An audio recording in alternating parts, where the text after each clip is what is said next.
Assalamualaikum warahmatullahi wabarakatuh. Perkenalkan, nama saya Hendrik Widi Prayogi. Jadi pada kesempatan kali ini saya ingin membahas materi-materi sel volta, elektrolisis, dan juga hukum Faraday 1 dan 2. Jadi langsung saja kita ke soal-soalnya. Langsung saja kita soal pertama. Jelaskan mengapa reaksi redoks dalam sel volta dapat menghasilkan arus listrik. Jadi jawabannya karena terjadinya perpindahan elektron dari zat yang teroksidasi ke zat yang tereduksi melalui rangkaian luar sehingga menghasilkan listrik. Jadi reaksi redoks ini dalam sel volta itu dapat menghasilkan listrik karena terdapat dua zat. Zat itu, yang satu itu menerima elektron dan yang satu itu melepas elektron. Nah, melepas elektron ini dapat menciptakan atau dapat menghasilkan arus listrik karena terjadinya pergerakan elektron yang terus bergerak untuk menuju ke zat yang mereduksi elektron. Jadi jawabannya seperti itu. Selanjutnya kita masuk ke soal kedua, yaitu analisis perbedaan fungsi anoda dan katoda dalam sel volta berdasarkan reaksi redoksnya. Nah, jawabannya itu anoda berfungsi sebagai tempat oksidasi dan katoda sebagai tempat reduksi. Nah, jadi ada dua zat itu, pertama oksidasi dan yang kedua itu ada reduksi. Nah, oksidasi ini dinamai sebagai anoda. Anoda itu selalu di paling kiri bagi sel volta. Nah, anoda ini berfungsi sebagai tempatnya oksidasi atau pelepasan suatu elektron dan menuju ke katoda, yaitu tempatnya reduksi, penerimaan suatu elektron. Selanjutnya itu ada nomor 3. Maka pada sel volta Zn sampai Cu, elektroda Zn selalu mengalami korosi. Nah, karena potensial reduksi Zn lebih rendah dari Cu, sehingga Zn lebih mudah teroksidasi dan larut jadi Zn2+. Selanjutnya ada nomor 4. Bagaimana arah aliran ion dan elektron pada sel volta Zn sampai Cu? Nah, jawabannya itu elektron mengalir dari Zn sebagai anoda yang teroksidasi menuju Cu sebagai katoda yang mereduksi elektron dari Zn. Ion mengalir melalui jembatan garam untuk menjaga keseimbangan kedua muatan. Nah, jadi elektron itu mengalir pertama itu dari Zn. Zn itu mengalir terus sebagai anoda itu menuju Cu yang sebagai katoda yang mereduksi elektron dari Zn yang tadi. Nah, untuk ionnya itu dia mengalir melalui jembatan garam untuk menjaga keseimbangan kedua muatan. Jadi, jika tidak ada jembatan garam, akan terjadinya ketimpangan pada kedua muatan tersebut. Selanjutnya ada nomor 5. Jika logam A memiliki E0 sama dengan min 0,8 volt dan logam B E0 plus 0,2 volt, tentukan logam mana yang menjadi anoda dan katoda. Nah, jawabannya anoda itu paling negatif atau paling terkecil. Nah, untuk katoda itu adalah paling positif. Nah, jadi jawabannya itu adalah anoda logam A. Karena kenapa? Karena E0-nya itu min 0,80 volt. Jadi dia paling kecil tuh di antara kedua muatan. Dan katodanya itu adalah logam B, yaitu E0-nya plus 0,2 V. Jadi dia paling positif atau paling besar. Atau tidak, ketika kedua muatannya itu sama-sama negatif, kalian bisa lihat dari paling kecil negatifnya itu yang mana. Contoh kayak ada 0,1 dan yang satunya itu 0,3. Nah, berarti yang anodanya itu adalah 0,3 dan yang katodanya itu 0,1. Selanjutnya itu ada nomor 6. Suatu sel volta dibangun dengan elektroda logam X dan Y. Diketahui X E0 itu min 0,80 volt dan Y0 itu plus 0,15. Tentukan arah reaksi redoks tersebut. Jawabannya itu, jika ditanya arah reaksi redoks, kita mempunyai rumus yang namanya NO cell sama dengan NO katoda atau reduksi dikurang NO anoda atau oksidasi. Jadi katodanya itu kita udah lihat yaitu 0,15 dan anodanya itu min 0,80. Jadi 0,15 dikurang min 0,80, min ketemu min jadi plus, jadi hasilnya itu 0,9 volt dan bereaksi secara spontan. Spontan itu adalah kenapa bisa dikatakan spontan ketika NO cell-nya itu positif atau di atas dari 0. Kalau di bawah dari 0 atau minus itu bereaksi itu tidak langsung secara spontan. Selanjutnya nomor 7, tuliskan reaksi sel pada Zn sampai Cu. Jawabannya itu Zn itu kan anoda dan Cu itu adalah katoda. Jadi karena Zn adalah anoda, dia kan melepas suatu elektron. Jadi Zn itu kita jadikan Zn sama dengan sampai Zn bereaksi Zn2 plus 2 emin dan katodanya itu Cu2 plus 2 emin menghasilkan Cu. Jadi kita ditambah, jadi 2 elektron sama-sama 2 elektron dicoret, jadi menghasilkan Zn plus Cu2 plus menghasilkan Zn2 plus Cu. Selanjutnya ada nomor 8, diketahui Fn N0 nya itu min 0,44 volt dan Ag L0 sama dengan plus 0,80 volt. Hitunglah NO cell-nya. NO cell itu adalah NO cell katoda dikurang anoda. Jadi 0,80 dikurang min 0,44 yang hasilnya itu 1,24 volt.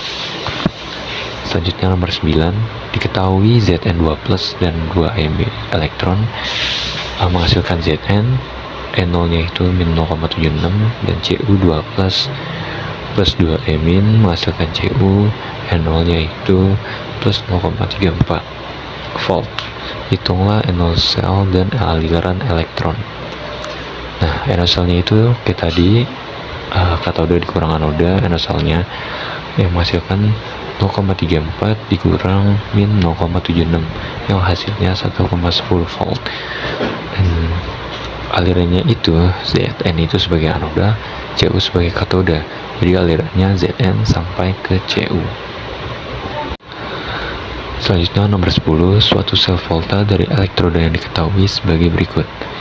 Ag plus E min menghasilkan Ag N0 yaitu plus 0,9 volt. Dan Pb2 plus 2 emin menghasilkan Pb NO cell-nya 0,93 volt. Tuliskan notasi selnya. Jawabannya itu Pb garis miring 1, Pb2 plus garis miring 2, Ag plus garis miring Ag. Buat yang bingung garis-garis miring-miring ini untuk apa? Untuk yang garis miring pertama itu, yang atau hanya satu itu sebagai pemisah antara zat padat dengan zat ionnya.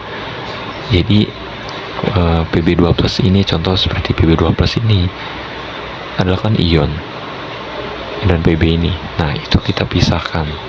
Kalau untuk garis miring 2 nya itu dia sebagai jembatan garamnya. Jadi seperti itu. Lanjut nomor 11, gambarkan diagram sel dari nomor 10 yang tadi ya teman-teman. Jadi itu seperti itu gambarnya. Anoda yang minus, anoda itu yang Pb, 2+ dan Ag-nya itu sebagai katoda. Terus dia ada jembatan garam. Jembatan garamnya menggunakan NaCl, dan Na-nya plus ini itu jatuhnya ke Ag, dan Cl-nya itu terjunnya ke Pb2+ yang berubah menjadi Pb2+, dan Bb itu teroksidasi, elektronnya mengalir terus melewati kawat dan menuju ke katoda, yaitu Ag. Oke, lanjut, kita nomor 12, teman. Sebutkan komponen utama dalam sel volta dan fungsinya. Jawabannya anoda, katoda, elektrolit, dan juga jembatan garam. Nah, jadi anoda ini sebagai oksidasi, katoda reduksi, dan elektron menghantarkan ion, dan jembatan garam. Jadi itu adalah jawaban-jawaban komponen utama dalam sel volta dan fungsi-fungsinya. Dan jembatan garam ini untuk menetralkan kedua muatan, ya teman-teman. Selanjutnya nomor 13, faktor yang dapat mempengaruhi besar potensial sel volta. Jawabannya itu konsentrasi ion dalam elektrolit. Teman. Oke, selanjutnya kita masuk ke nomor 14. Jelaskan perbedaan fungsi kawat penghubung dengan jembatan garam. Nah, jawabannya itu kawat untuk mengantarkan elektron ke katoda, jembatan garam mengantarkan ion untuk menyeimbangkan muatan.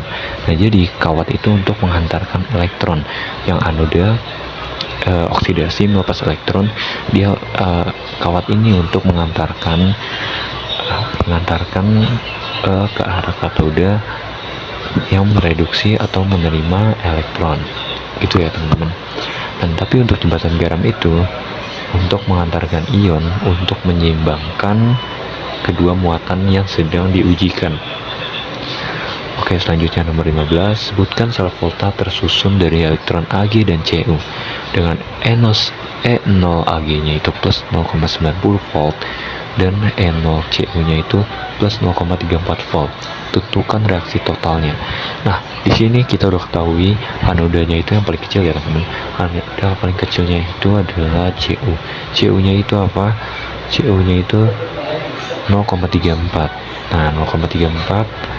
Lalu kita ubah Cu ini, kita lepas karena melepas elektron, jadi Cu menghasilkan Cu2+ plus 2E-. Nah, kalau katoda itu tetap Ag plus E- menghasilkan Ag ya teman-teman. Jadi kalau katoda itu kalau suatu zatnya itu anoda itu kita harus balik dulu untuk melepaskan elektron. Nah, karena keduanya itu elektronnya tidak sama, jadi Ag ini kita kali 2 dan Cu nya kali 1 agar tetap sama, menghasilkan yang sama ya teman-teman. Jadi hasilnya itu Ag nya 2Ag plus 2E- menghasilkan 2Ag.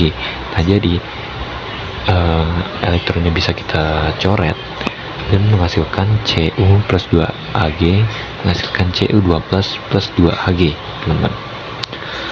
Oke, selanjutnya kita nomor 16. Bagaimana pengaruh suhu terhadap nilai potensial sel volta? Jawabannya, suhu dapat mengubah laju reaksi dan nilai potensial sel karena mempengaruhi kesetimbangan ion. Jadi, pengaruh suhu itu sangat penting, sangat pengaruh terhadap nilai potensial sel volta karena suhu itu dapat mengubah laju reaksi dan nilai potensial sel karena mempengaruhi kesetimbangan ion ya teman-teman. Oke, selanjutnya nomor 17. Fe12 Cu menghasilkan Fe plus Cu2+ adalah reaksi yang terjadi jika N0 Fe2+ menghasilkan min 0,44 volt dan N0 Cu menghasilkan 0,34. Hitung N0 sel tersebut. Jawabannya itu bisa kalian lihat.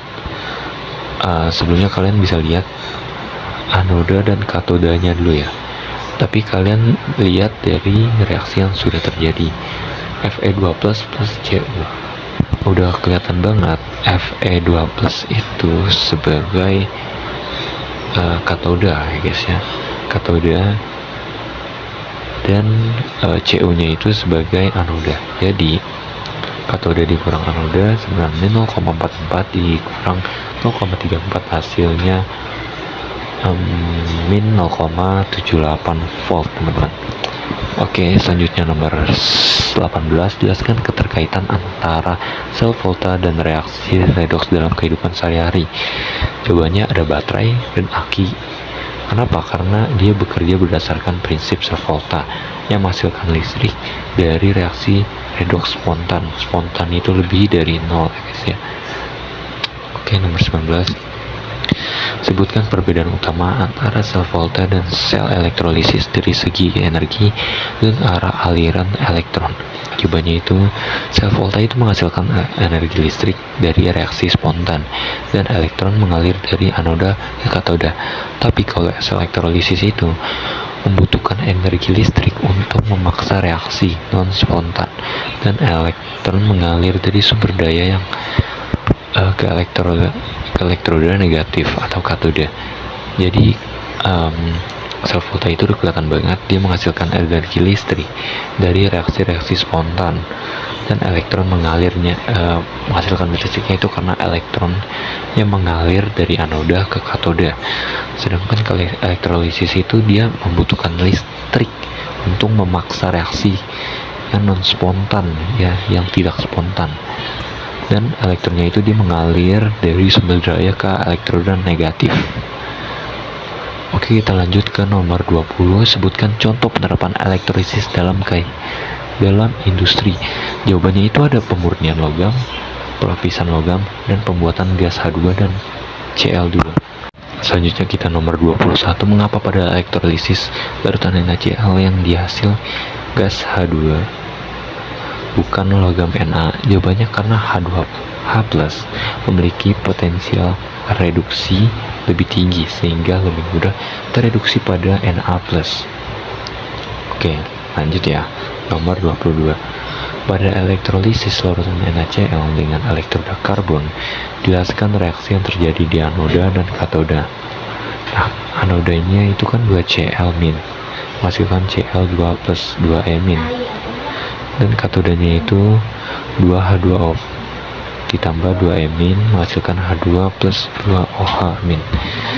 Nah, tadi kita bisa lihat dari nomor 21 itu dijelaskan kenapa membutuhkan sebagai H+ ya, atau H2 ya teman-teman. Selanjutnya nomor 23. Sebutkan faktor-faktor yang mempengaruhi hasil elektroda. Jawabannya itu jenis elektrolit, kedua itu arus listrik dan lama waktu, dan jenis elektroda atau aktif atau inert. Nah, selanjutnya nomor 24. Jelaskan dua jenis elektroda terhadap hasil elektrolisis. Yang pertama itu ada elektroda inert. Dia ada di PT atau C, itu ada platinum atau karbon yang tidak bereaksi selama proses elektrolisis. Nah, kalau elektroda aktif seperti Cu dan Ag dapat larut atau menambahkan ion kelarutan. Teman-teman, jadi bedanya udah kelihatan banget. Kalau yang satu tidak bereaksi selama proses elektrolisis, yang kedua itu dapat larut atau menambah ion kelarutannya. Oke, lanjut ke nomor 25. Jelaskan perbedaan utama antara hukum Faraday 1 dan hukum Faraday 2. Hukum Faraday 1 itu adalah massa otot yang dihasilkan pada elektroda berbanding lurus dengan jumlah muatan listrik yang mengalir. Nah, kalau hukum Faraday 2, dia massa berbagi zat yang dihasilkan oleh jumlah muatan listrik yang sama berbanding lurus dengan ekuivalen kimia masing-masing zat. Oke, lanjut ke nomor 26. Oke, kita lanjut. Nomor 26. Mengapa dalam proses elektrolisis logam dengan valensi lebih tinggi membutuhkan jumlah elektron lebih banyak mengendap? Oke, jadi jawabannya itu karena jumlah elektron yang terlibat berbanding lurus dengan valensi N ion logam tersebut. Jadi semakin besar valensi, semakin banyak elektron yang diperlukan untuk mereduksi ion menjadi logam. Lanjut nomor 27. Pada elektrolisis larutan CuSO4, arus sebesar 2A dialirkan selama 30 menit. Hitung massa tembaga yang mengendap. Nah, kita dapat diketahui ada arus sebesar 2A dan ada waktunya 30 menit. 30 menit dikali 60 karena kita harus menjadikan detik, dan hitung massa tembaganya yang mengendap. Dan juga dikasih tahu ada ARCU nya itu 63,5, N nya 2, dan F nya itu tetap selalu ya teman-teman, selalu 96.500. Nah, kita langsung pakai rumus M sama dengan AR kali I kali T per N kali F, yang jadi M sama dengan 63,5 dikali 2 dikali 30 kali 60 per 2 kali 96.500. Jadi hasilnya itu 1,9 gram atau 1,98 gram ya teman-teman. Oke, lanjut nomor 28. Elektrolisis larutan AgNO3 dilakukan dengan arus 0,5A selama 40 menit. Hitung massa perak yang mengendap. Kita diketahui udah ada arus dan waktu, dan ditanyai massa perak, dan AR-nya itu 108, N-nya 1, dan F-nya itu 96.500. Nah, yang ditanya itu adalah massa. Jadi massa Ag itu sama dengan 108 kali 0,5 dikali 40 kali 60 per 1 kali 96.500, yang hasilnya itu 1,34 gram teman-teman. Oke, lanjut nomor 29. Sebanyak 0,54 gram logam dihasilkan dengan arus 1A selama 30 menit. Jika valensi logam 2, hitung AR logam tersebut. Nah, udah diketahui ya teman-teman ya, F-nya itu udah pasti 96.500. Nah, karena yang ditanya AR, jadi rumusnya kita balik teman-teman. Yang sebelumnya M sama dengan AR kali I kali T per N kali F. Jadi kita balik jadi AR sama dengan M dikali N kali F per I kali T. Nah, jadi sebenarnya 0,54 dikali 2 dikali 96.500 per dikali 1 kali 30 dikali 60 sebenarnya 57,9, atau kita bulatkan menjadi 58 untuk AR-nya ya teman-teman.